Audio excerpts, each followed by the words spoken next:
కందుకూరు వ్యవసాయ market committee నూతన పాలక మండలి చైర్పర్సన్ గా రాయపాటి సుభాషిణి మరో 15 మంది డైరెక్టర్ల ప్రమాణ స్వీకారం సందర్భంగా ఎమ్మెల్యే ఇంటూరి నాగేశ్వరరావు ఆధ్వర్యంలో శనివారం కందుకూరు పట్టణంలో భారీ ర్యాలీ నిర్వహించారు. ఆర్ఎంబీ గెస్ట్ హౌస్ నుంచి ఏఎంసీ ప్రాంగణం వరకు జరిగిన ర్యాలీలో తెలుగుదేశం, బీజేపీ, జనసేన పార్టీల నాయకులు, కార్యకర్తలు వేల సంఖ్యలో పాల్గొన్నారు. ఈ కార్యక్రమానికి ముందుగా MLA Inturi Nageswararao, MP Vemireddy Prabhakar Reddy, AMC chairperson Rayapati Subhashini తదితరులు స్వర్గీయ ఎన్టీఆర్ విగ్రహానికి పూలమాలలు వేసి నివాళులు అర్పించారు. డాక్టర్ బిఆర్ అంబేద్కర్, బాబు జగజీవన్ రామ్, పూలే విగ్రహాలకు ఎమ్మెల్యే ఇంటూరి పూలమాలలు వేసి నివాళులు అర్పించారు.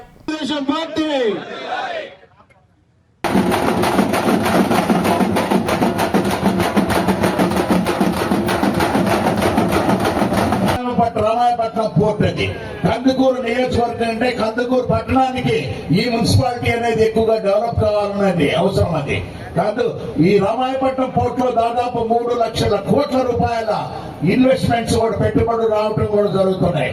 వారందరికీ వసతులు ఏర్పరచాలంటే నియరెస్ట్ అనేది కందుకూరు, లేకపోతే కొంచెం దూరంగా ఉండేదైతే ఒంగోలులో ఉన్నది. ఈ ప్రాంతాల్లో మనం డెవలప్ చేసుకునే దాని కొరకు ఎన్నో అవకాశాలు ఉన్నాయి. ఈ అవకాశాలన్నీ కూడా మన స్థానిక శాసనసభ్యులు నాగేశ్వరరావు గారు చాలా ప్రణాళికలు తయారు చేస్తున్నావు. చెప్పండి సార్, మీకు ఇప్పుడు అవసరం ఉన్నా కూడా మా వంతు కృషి, మా కృషి కుటుంబం మీ సేవలో కూడా అంటే అందరి సేవలో, కందుకూరు నియోజకవర్గం వారి సేవలో ఉండేదానికి ఎప్పుడు కూడా మీకు మీ కార్యక్రమాలు ఏమన్నా మా దృష్టి కూడా తీసుకురండి. సేవా కార్యక్రమాలు ఉన్నా కూడా మీకు చేసేదాని కొరకు కుటుంబం ఎప్పుడు కూడా ముందున్నదని కూడా తెలుపుకుంటూ ఈ రోజు ఏఎంసీ చైర్మన్ గా ప్రమాణ స్వీకారం చేయబోతున్నటువంటి సోదరి సుభాషిణి గారికి కూడా ప్రత్యేకంగా శుభాకాంక్షలను తెలియజేస్తూ ఆమెకి మంచి భవిష్యత్తు రావాలి అని చెప్పి నేను ఈ సందర్భంగా కోరుతా ఉన్నాను. ఒక దళిత మహిళగా ఈరోజు ఒక మంచి అవకాశం వచ్చింది. అతి తక్కువ మందిలో వచ్చే అవకాశం ఈరోజు ఆ సోదరికి వచ్చింది. ఆమె దాన్ని నిలబెట్టుకోవాల్సినటువంటి బాధ్యత ఆమె మీద చాలా ఉంది. మనం గమనిస్తే ఈరోజు వ్యవసాయ మార్కెట్ కమిటీ ప్రమాణ స్వీకారం కార్యక్రమం. వ్యవసాయ మార్కెట్ కమిటీ ఉన్నది రైతుల కొరకు, రైతుల యొక్క సంక్షేమం కొరకు. అయితే మధ్యకాలంలో ఈ వ్యవసాయ మార్కెట్ కమిటీల యొక్క పక్కన గాడిని సరిగా పడలేదు.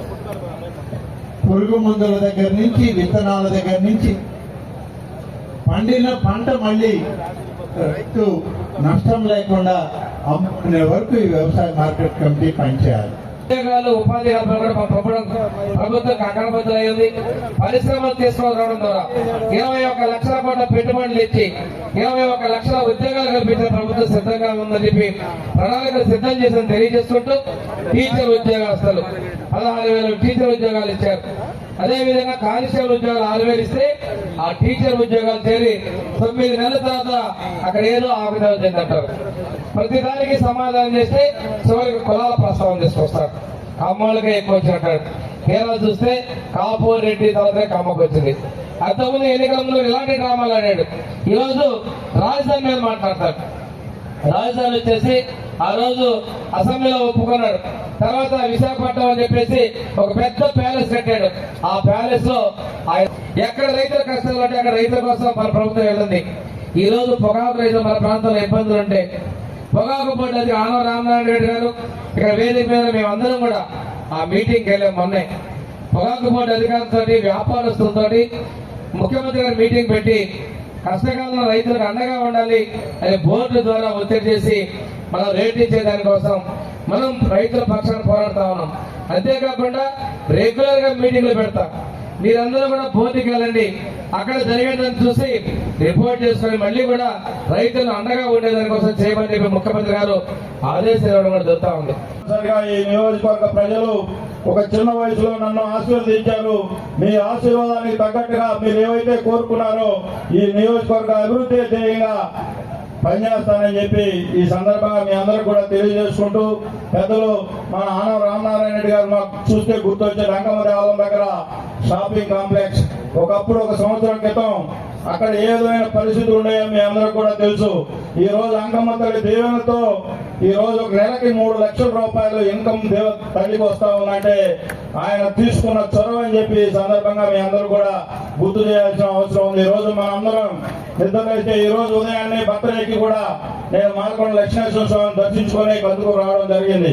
ఈ రోజు మాలకొండలో 2వ రోడ్డు కానీ, మన అన్నదాన సత్రం ఎక్స్పాన్షన్ కానీ, మన డార్మెంటరీ రూమ్ కానీ, స్టెప్స్ కానీ ఈ రోజు మాలకొండ ఏ విధంగా డెవలప్ అవుతుందో మీరు అందరూ కూడా తెలుసు.